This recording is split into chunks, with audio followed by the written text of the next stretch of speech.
Hello, welcome to the House of Wellness. I'm Luke Darcy. Could not be happier to be here on the set with the whole team. Jacqui, Felgate, Joe Stanley, Dr Nick Carr. Good to see you as always, guys. Hi, Darcy. And today, Das, we're all about medical innovations. And, you know, already the 21st century has sparked a revolution in healthcare. Yeah, we're seeing some incredible changes, Joe, particularly in the digital space. And it's all moving so fast in diagnosis and treatment of disease. Dr Nick, I've read that AI is being used to diagnose breast cancer mammograms up to 30 times faster. Yeah, and not just mammograms, Jack, because AI is incredible. It can sift through these data sets so quickly. It can really help us understand all sorts of X-rays and scans. And AI is now being used to diagnose what is actually, sadly, one of the world's fastest-growing neurological disorders. That's Parkinson's disease. And we'll talk more about that a bit later. And we've also seen a big shift, Nick, into the world of telehealth and virtual consults, which for people in remote rural areas has been amazing. How have you seen it? Yeah, well, you're right, Darcy, because one of the good things about the pandemic is it brought forward things like telehealth and electronic prescribing by many years, but it really doesn't replace the good old-fashioned face-to-face consult. Well, you know, it seems like almost all of us have some kind of personal tracking device. Are you someone who likes to measure your steps, Das? I wouldn't have thought so, but I find myself on the iPhone going, have I done, 15,000 steps? And you feel a bit guilty if you actually haven't got your steps up. I feel like I'm the only person who doesn't have one. I bought one for my husband, though, and he uses it for swimming. Well, Jack, to that end, Monash University and the CSIRO have cracked the code when it comes to lightweight solar cells, and there is an array of usages for that. You think about hiking backpacks, TV remotes, or that wearable health tech that we've just been talking about. So what an innovation that is. Well, there's no end to Aussie ingenuity, including at Melbourne's world-renowned Peter Mac Hospital, which has just begun cutting-edge new treatment for kidney cancer. Despite many of the incidences of cancers declining over the last 3 decades, kidney cancer is increasing, and about 4,500 Australians get kidney cancer each year. Diabetes is more common, high blood pressure is more common, smoking rates are also associated with kidney cancers. Imaging is becoming better, so we're able to see these earlier than we usually would be. Shankar, up until now, what has been the prognosis for people with kidney cancer? So when kidney cancer is localised, surgery is the standard of care. Often this is either taking part of the kidney out or the whole kidney out. Some patients may have other medical issues, things like pre-existing kidney dysfunction that might lead to dialysis if they had surgery, or other medical issues that might make them high risk for surgery. And in these situations, previously we didn't have that many treatment options available. But you have been involved in a global trial that could lead to potentially new treatment? Yes, it's a global consortium using a very high precision radiation treatment called SABRE. And this treatment technique is able to achieve very high efficacy for these kidney cancers in those patients who are otherwise able to receive treatments. So it's a new treatment technique. It requires specialised skill sets, but hopefully with the results of our group and other institutions, we should be able to push forward the knowledge and make this more widely available. How does it differ from normal radiotherapy? So SABRE is very focused. It's highly precise within a few millimetres of where we're targeting. And instead of many weeks and multiple sessions of radiotherapy, we can be delivered in as little as 1 to 3 treatments. So how does the treatment work? So from a patient perspective, it's very straightforward. They walk into a room, hop on a machine like this, and have a radiotherapy treatment for up to an hour to deliver the radiation and the SABRE treatment. There's no knives, no anaesthetics, they're not radioactive, and they can drive themselves home. How would you describe this breakthrough? We were able to eradicate the cancers in 95% of cases. We were able to preserve the kidney function. Very few patients required any interventions like dialysis, and most patients were asymptomatic after the treatment. It's a growing area of use in lung cancers, prostate cancers, and other areas too. These patients had no other options really, and to be able to offer something that at 5 years had a 95% success rate is extraordinary. This, for me, is hands down is the most exciting thing that I've been involved with, and I'm sure this is going to be even more profound in the future. Congratulations again to the team at Peter Mac. We love celebrating the amazing innovation and breakthroughs that come out of that fantastic institution. We're talking a lot today about the benefits of wearable health technology, and there's a possibility of some benefit for those who suffer with Tourette's. Yes, now Tourette syndrome, or properly called Gilles de la Tourette syndrome, is Very impressive. He knows everything. I spent a long time practicing that. Yes. Is characterised by involuntary body movements and vocalisations, things called tics. It's actually much more common than you realise. Around about 1 in 100 school-aged children in Australia suffer from it. Next week is National Tourette's Awareness Week. It's a condition that's recently come to light through Scottish singer Lewis Capaldi. Yes, he's opened up about his battles with mental health and Tourette's in a recent doco called How I'm Feeling Now.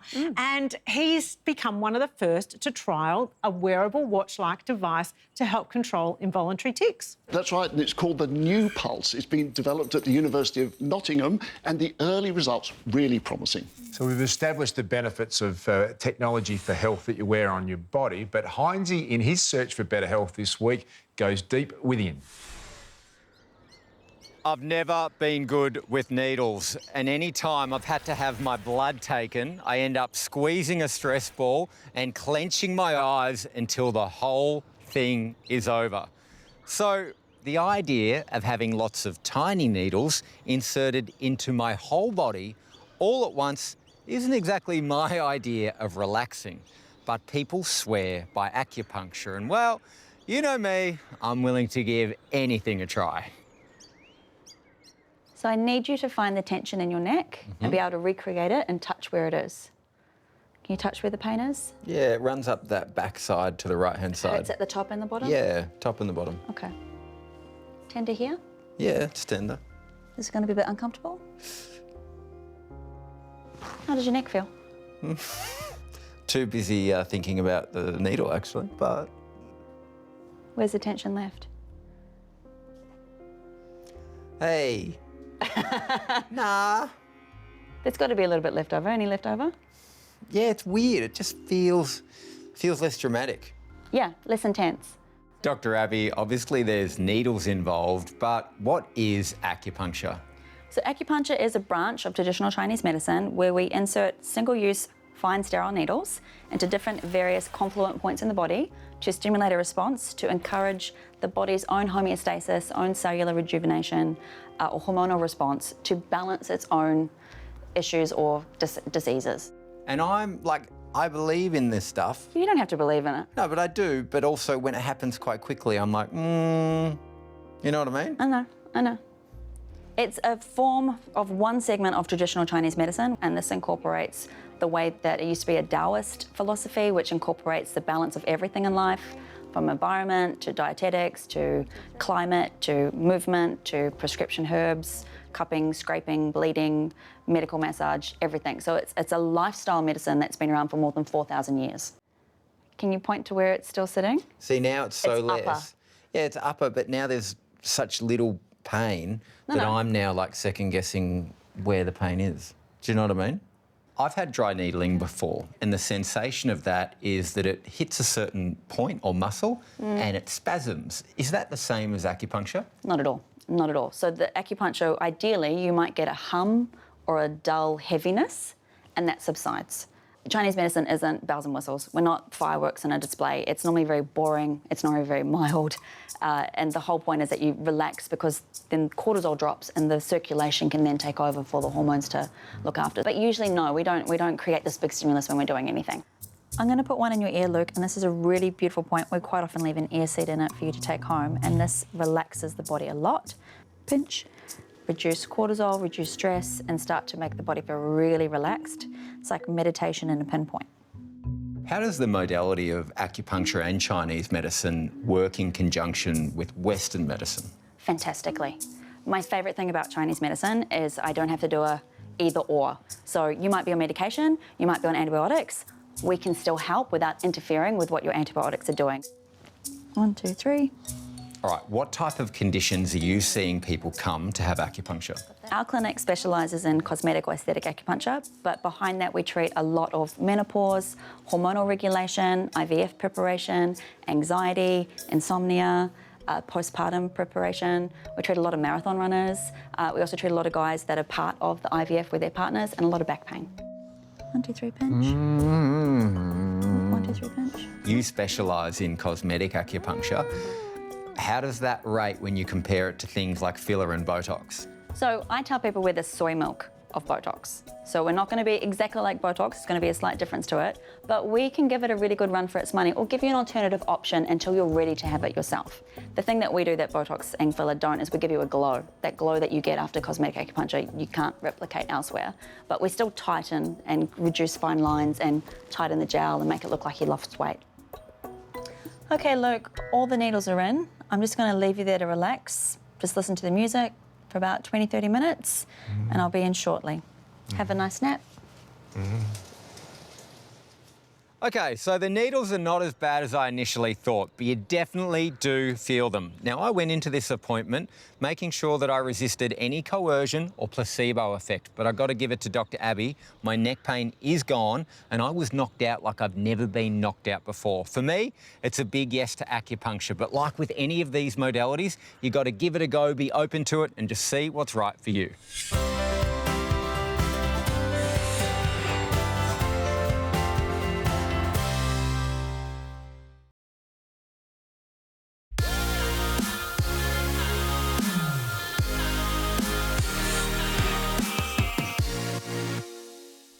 Dr. Nick, technology in health is really revolutionising the way we live, and scientists have developed a temporary tattoo that can actually monitor your blood pressure. Yeah, we touched on that in a previous show, Jack, and now a trial is underway in Queensland of a new Aussie-made skin sensor, and this is to measure dehydration, which is such a common cause of hospitalisation in the elderly. So micro-wearable technology, I mean, it's really a game changer.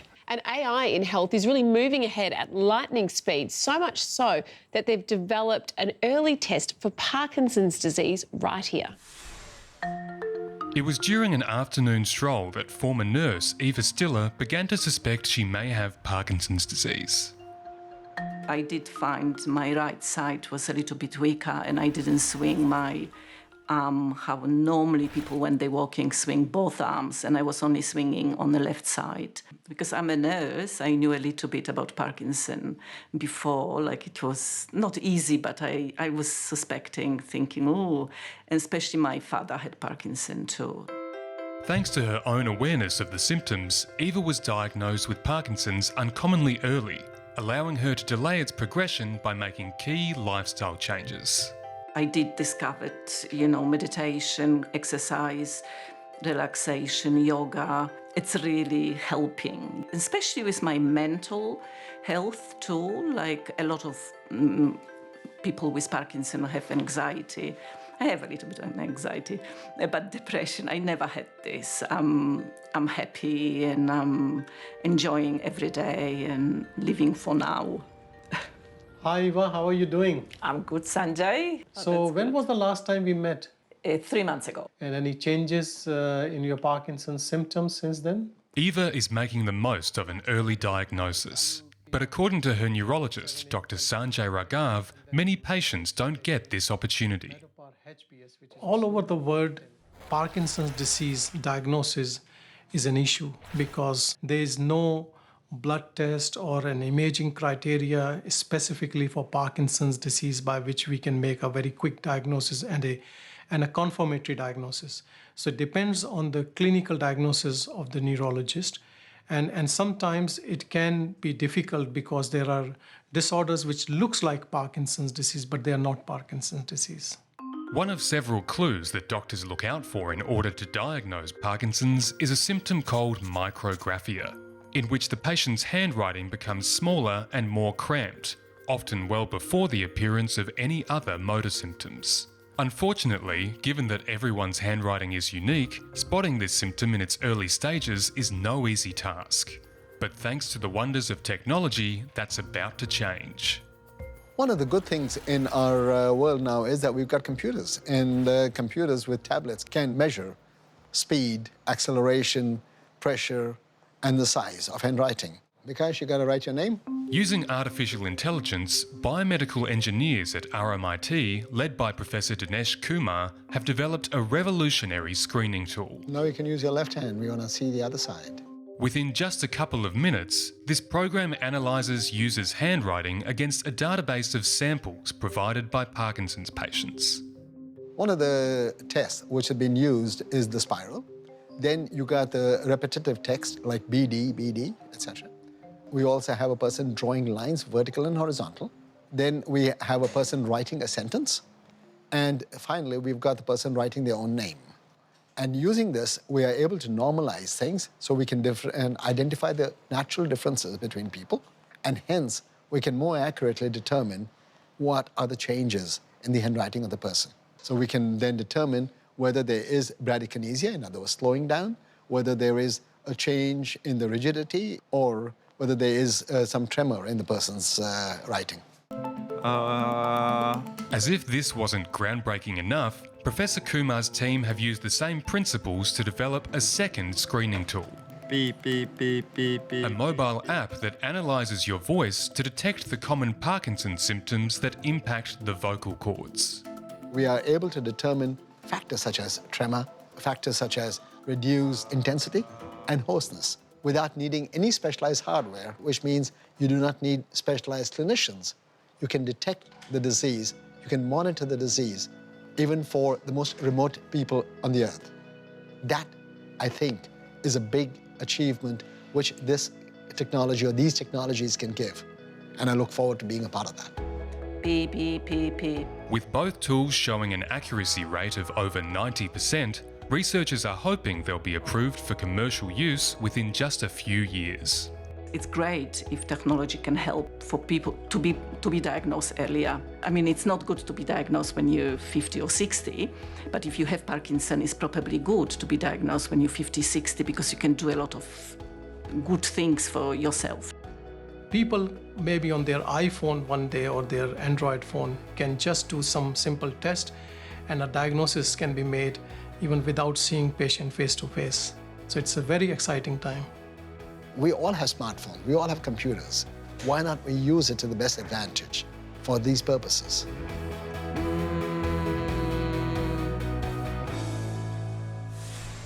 Such amazing innovation out of RMIT there, Das. And isn't it exciting when you think about the solutions that will be found by the future generations? Like this young innovator, Joe, from the US, who has helped to develop a brace for scoliosis patients that actually grows as they do. Das, scoliosis is the curvature of a spine, which is treated by wearing a brace, which is intended to at least halt the curvature of the spine from progressing. And my daughter, actually, Willow, she has scoliosis. She's been wearing a brace for 4 years. So I have to tell you, it's a very challenging thing for these kids. Like, it's not an easy thing. But the great thing about this new brace is that it is custom made. Like, it can be beautiful colours, it's padded, but also it grows with the children, which, as you say, Das, what that means is you're not replacing the brace every time the kid has a growth spurt, because it's super expensive. Yeah. It was nice to see Willow recently, who is absolutely on fire. What a legend she is. So you should be very proud on that front. And it's not just kids that we need to support with their health. Sometimes us adults, Joe, need a little bit of cajoling along the way as well. Well, Das, the 1,000 people who hit the Peninsula Hot Springs needed no encouragement to experience a beautiful day in the first ever wellness gathering. It was a day where they had total self-care, it was sound, it was connection, it was movement, and of course, beautiful geothermal bathing. And after these last few years, my background's in movement therapy, rhythm therapy, it's okay, you can channel that energy. Shiva Ray has taken thousands of people from around the world through what she calls breath-synchronized movement. Is people are waking up. Let me hear you. She's considered one of yoga's rock stars, traveling the world, teaching her trance dance and ideology. Hey, Chris. For me, it was a ritual awakening, and I wanted people to feel that also that there's a lot of joy that comes from that soulful journey. So it was for me to offer rhythm and prana flow in such an environment was just a great joy. For these yogis, the opportunity to experience a vinyasa flow with Shiva Ray is one they couldn't pass up. Everyone was just open and ready to get wild. I mean, we were shouting and stomping and screaming and getting cathartic, and it was like the crew of people here was ready for it, just ready to create a kind of change internally. A real, I don't know, cultural, tribal, everyone was getting together, and it created all this energy, and everyone was dancing and jumping around and shaking. And it was an immense feeling of like creating an energy field amongst us. Community. It was everyone together. Yeah. It was a lot of fun. It was really a lot cool. of fun. And Shiva's big energy was amazing. There was nobody who couldn't move their body listening to Shiva. Yeah, that was contagious. Yeah. Sharing the stage and his words of wisdom, cell biologist Dr. Bruce Lipton's focus is on bridging science and spirit. One of the most important questions is, are you enjoying your life? I mean, enjoying your life, what does that mean? I say, are you happy? You feel good? Are you healthy? Are you out there smiling and loving and wake up every day going, God, this is great? Well, this is why we're here, folks. And people have got lost in the idea that I got to go out and make this money, and I'm working real hard, and there's competition, and we're fighting each other, and who's going to win, and the world's upside down, and I'm all, and I go, you need to come and find peace and harmony. Apart from his stem cell research, Dr. Lipton is best known for his work in epigenetics and the power of thought over genes and DNA in controlling our biology. Evolution is not competition. Evolution is cooperation. And cooperation is why we're here. And you know what the most important cooperation is at this time? The cooperation between the humans that are here and the nature that is here. Because as the indigenous people of the world knew, this is a garden. And as of late, we really trampled this garden. And we're facing a chaos on this planet everywhere. And all of it is because we can't keep living like this. It's not sustainable. The event is driven by like-minded wellness experts from all walks of life, keen to inspire and empower communities to come together as part of the global wellness movement. Wellness is not just about relaxing, it's about being able to be at peace with myself and being one with myself no matter what's going on in the world. So it's being comfortable in any situation, being resilient. So I can, if life throws stress at me, I can still, touch base with that deep inner well of my being and act from my core rather than being tossed around by life. One.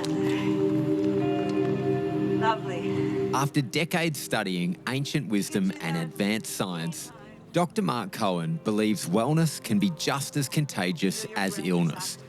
We just need to learn how to reinfect the world with good health. Because life puts stresses on you, and suddenly sometimes you have to delve into, do your taxes, or you've got to deal with some issue that is a crisis. But to know that you've got that inner calm to manage yourself through that crisis, for me, that is really the essence of well-being. I always say emotional regulation is the one thing that I think a lot of people need to learn how to do, and here at least, you can come to peace with a few things, hopefully, and release a few things. It's physical, it's mental, it's spiritual, and I think when all three of those are combined, that's when you find peace in yourself, I think.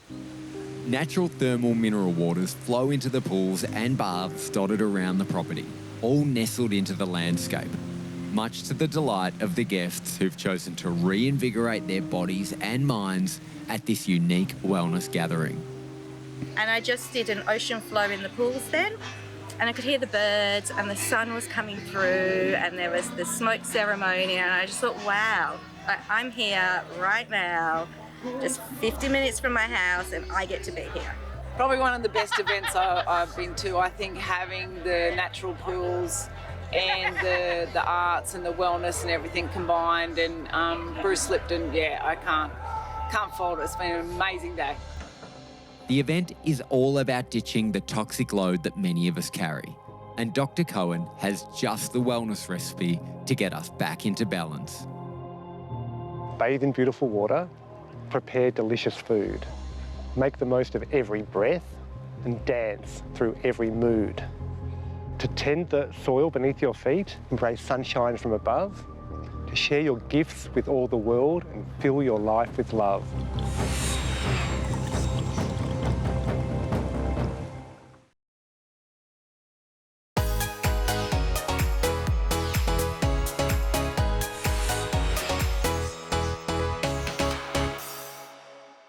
I have a lot of hair, so the washing process can be quite lengthy.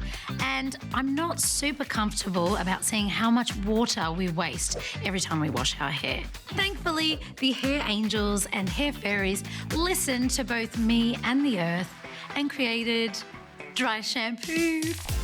Give the hair an instant refresh while saving time and water with the Batiste Naturally range. Made with 100% natural extracts, the invisible formula adds body and lift without stripping your hair's natural oils. The unique formulas complement most hair types. There's the coconut milk and hemp seed oil, perfect for frizzy hair, and the green tea and chamomile, the gentle, lightly scented choice for refreshing everyone's hair. So with dry shampoo, you need to work out the purpose. When you are wanting clean hair, lift sections around 3 to 4 inches wide. Spray it very quickly and away, around 20 to 30 centimetres. Simply shake it out. Then there is volume. Now, when adding volume, you pick up sections around the root and really get your hand in there and massage. Now, don't massage the top section because what that will do is create flyaways, and we don't want that. And you can tell how big that side is. Now I have to do this side to match. It's all up to us to make sustainable choices, and brands like Batiste have made sure that it doesn't come at the expense of good hair. Jade K there having a sustainable hair day. And just on that, Jack, technology has made its way into the beauty and fashion industry as well, hasn't it? That's exactly right, Jo. Companies are now required to disclose their social and environmental impact. And of course, we all want to shop ethically, but it's not always been easy. There is some good news on that front though, Jack. There are apps being developed at the moment for fashion and beauty companies to give them an eco score based on things like how much water they use and their climate footprint. I love that because it means that consumers can be armed with information so that you're making a really good decision that's right for you. Absolutely love it. But now from what's new in beauty to just the downright horrendous. Yeah, and this is touch confronting the doctors' Carr are diving headfirst into flesh-eating bugs. Hi and welcome to Medicine Past, Present and Future. My name's Dr. Nick and I'm the past. And my name's Dr. Isabel and I'm the future. And together, we're the present. Now, Dr. Isabel, I know you love the gory stuff. Oh, yes, give me a nice abscess full of pus that I can express. Yeah, all right, we get the picture. But what medical nasty have you got for us today? Well, it's pretty gruesome, Dr. Nick, because today we're talking about a flesh-eating bug. Yeah, that does sound gruesome. So, Dr. Nick, what's the name for the nasty ulcers some people get, recently discovered in Australia, that just won't heal? Yeah, you're talking about buruli, and it has different names in the different parts of Australia. So up north Queensland, it's called the Daintree ulcer. In Victoria, the Bairnsdale ulcer, but its proper name now is just buruli. And it's really important because there's been an increase in cases in the coastal areas around Melbourne in recent years. Now, it comes from the same bacterial family as tuberculosis and leprosy. Yeah, that does sound nasty. Well, it is, because they're all quite slow-growing infections and they're difficult to treat. Now, before we get to treatment, Dr. Isabel, how do you catch buruli in the first place? Well, scientists are still working on this one, but what they believe is that when broken skin comes in contact with soil or water that's been contaminated by the bacterium. And they actually think it might even include possum poo. Yes, so very important. Make sure you don't get any possum poo into any cuts or scratches. Yeah, that would kind of be a first, but I take the point. Perhaps slightly more concerning than possum poo, scientists now believe that mosquitoes can also transmit it to humans. So yet another good reason to stop those pesky mozzies from munching on you. All right, Dr. Isabel, let's get to that gory stuff that you're so fond of. What happens if you do catch buruli? Well, it starts as an ordinary-looking sore spot, but it just doesn't heal. Slowly, the bacteria eat away at the flesh underneath, and it can cause pretty severe pain. And if no one thinks about what it is, it's just going to keep growing and growing. Now, that last bit you said is so important. I actually had a patient who had a sore, an ulcer that wasn't healing, and after 3 months, he said to me, do you think it could be buruli? Oh, and was it? Well, these days we actually have a swab which can tell you, and in fact, in his case, no, it wasn't. But I hadn't even thought of the possibility, so well done to you, James, for raising it. Now, if it had been buruli, we do have a combination of antibiotics that can treat it pretty well. But, Dr. Nick, I'm intrigued. What happened to James's ulcer? Well, I'm delighted to say, combination of excellent nursing care and staying well clear of his doctor, me, and now he's completely healed. Well, that's great news for James.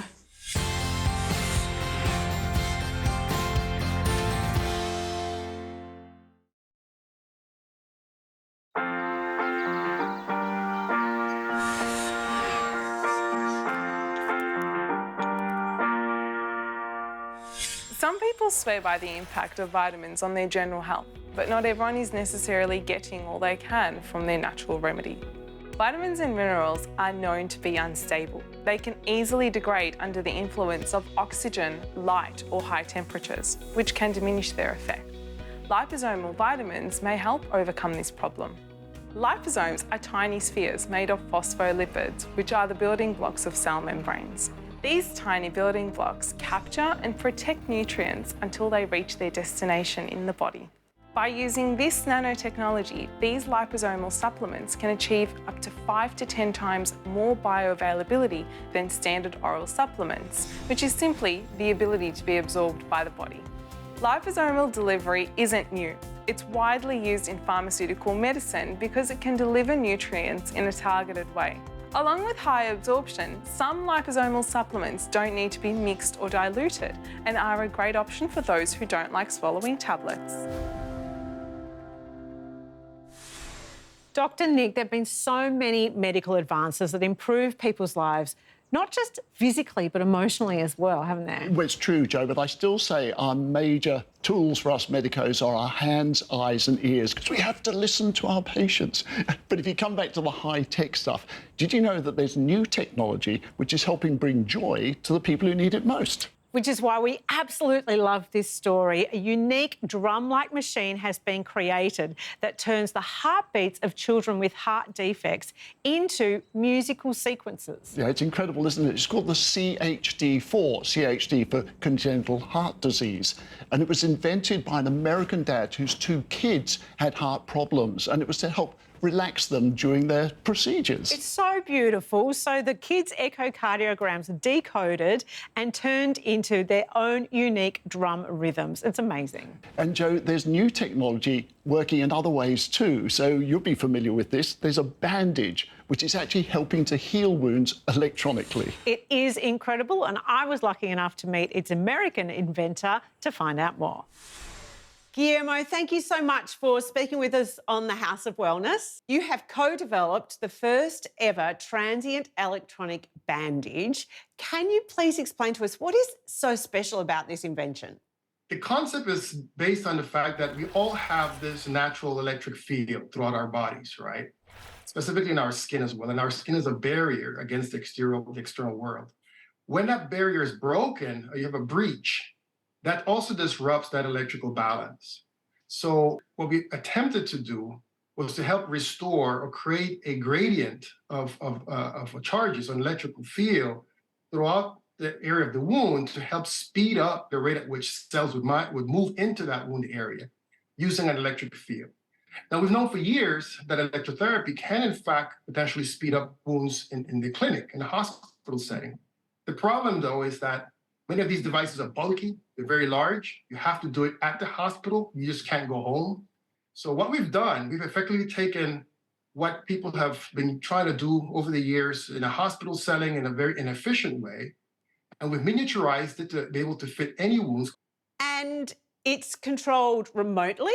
Yes, everything is wireless. There are no batteries in this case in the experiments that we did. So there are 2 electrodes, one that goes around the perimeter or the area of the wound itself. The second electrode that looks like a little flower goes directly in the middle of the wound. This pair of electrodes, they connect to the electrical circuit component, which could be anywhere in your body. From there to the computer or your telephone or your iPad, whatever tablet, whatever mechanism or method you use to communicate with the device, that's wireless. So you can control the dose, you can control when it's on or off. You can receive information about the wound, whether or not it's still open or not. So yes, it is wireless. And then when the healing is done, it absorbs into the skin. This feels like science fiction to me. Yes, once the healing is done and it has completely encased the electrode, the small flower-looking one that's in the middle of the wound, that flower-looking electrode goes away simply, by dissolving over time. And it does not interfere with the normal healing process. And how much quicker is the healing process when using this amazing invention?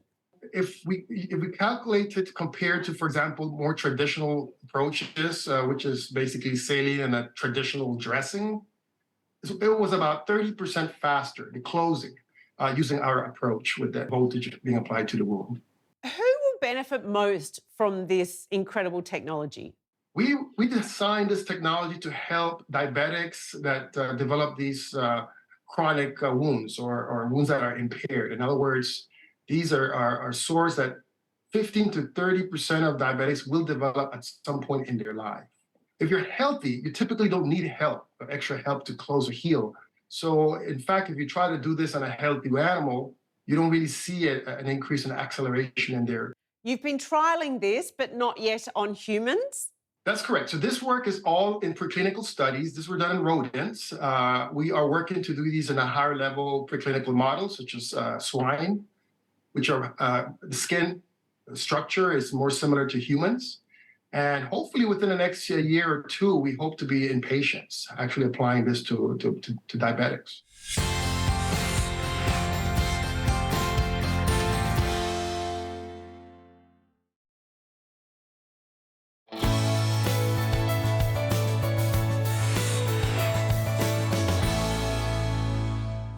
The average human has over 2 square metres of skin. It's our largest organ of the body. As a chronic eczema sufferer, I know the importance of caring for the skin.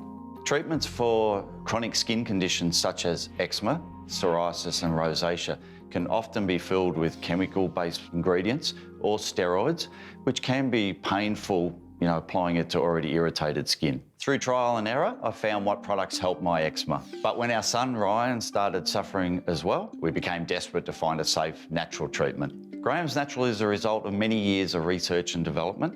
We took what worked for me and we developed a natural treatment alternative.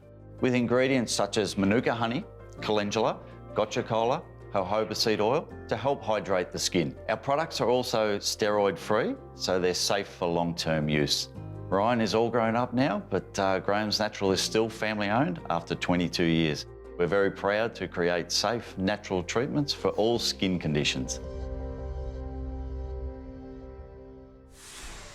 Some timely advice there for looking after our skin, especially with winter on the way. And it's also a good time to start to look after our immunity does. I think my favourite thing on that front, Jack, would have to be a glass of freshly squeezed orange juice, much more so than the bottled variety. Saw bottled juice get its health star rating slashed in recent times on the basis that there's just too much sugar.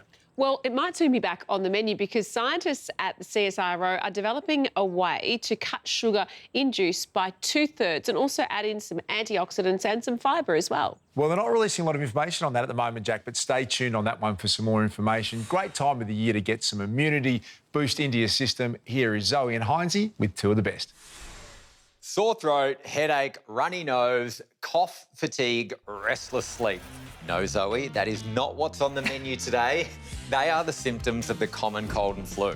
But Lukey, having one is bad enough, but I'm happy to say what is on the menu is nutrients to help support our immune system function. Hit me. Firstly, one we know and love, vitamin C. But I know what you're thinking, where's the citrus? Doesn't it normally come from oranges? The vitamin C content is actually coming from the yellow and red capsicum, which I'm going to add to my salad. They actually have 3 times more vitamin C than oranges. I think I'm onto a winner. Winner, winner, beef sanger dinner, Zoe, because that's what I'm whipping up. And my immune-supporting nutrient of choice, zinc. And there is a ton of it in red meat. Now, zinc and vitamin C are both antioxidants. They help reduce free radicals that are formed in the body. They're key to maintaining a healthy immune system function. And in the spirit of your plant-based salad today, Zoe, I'm going to throw another plant at you, Andrographis. It helps decrease the severity of symptoms in mild upper respiratory tract infections. It's not found in our backyard though, Lukey. It's actually native to South Asian countries. But before you go booking a plane ticket, we can think about supplementation. Now, anything to stop you being sick around me, Lukey. I tell you what, when I'm sick, I love a back rub, a foot rub, a tummy rub. Oh, heaven. Yeah, not happening. Oh, please?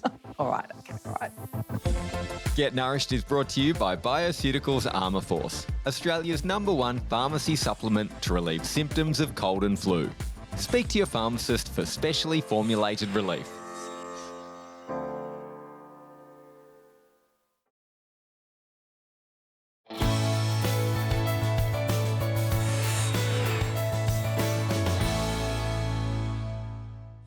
Well, today on the House of Wellness, it's been a day of life-changing and, in a lot of cases, life-saving technological advances. Now, I want to ask this question of the team, starting with you, Joe. What's been the #1 medical or otherwise advancement in your life? Well, I would say understanding what nutrition and foods people can and can't eat. For me, the FODMAP diet absolutely changed my life to have onion and garlic and other things taken from my diet. So much happier and healthier. More so than the vegetarians. Or look, the plant-based diet wasn't it? So, thanks for bringing that up again, Darcy. What about you, Jack? For me, like watching, I had some scans recently, and the technology and the advances when it comes to having a scan, and also how lucky we are in Australia to have access to all of that too. And for me, the automatic blood pressure machine, which has changed my work because I can actually write some notes while the blood pressure is done, but we can give them to people at home and get proper measurements of blood pressure. Brilliant. Well, we are always wowed by the next generation here on the House of Wellness, and have a look at what happens when we let kids design their own schools. It's called the Reggio School. It's in Madrid. It's got googly-eyed windows and zigzagging roofs, and it's even got classrooms built around a rainforest with birds and bees and butterflies. The minds of children, hey? Oh, the student design was actually a part of the Reggio Emilia education method, which lets kids set their own curriculum and really encourages them to explore and connect with the outdoors. It's beautiful. It is brilliant, Joe. I'm all for it. I think the education system needs disruption more than maybe any other sector. Having said that, I'm not sure how my kids would have gone designing their own lessons. What the school would look like. Exactly. Well, that's our show for today. Make sure you check out myself and Gerald Quigley on House of Wellness Radio every Sunday. Our May Wellness Lift Out is full of autumn wellness tips. Thanks as always to our great friends at Chemist Warehouse. We'll see you next time.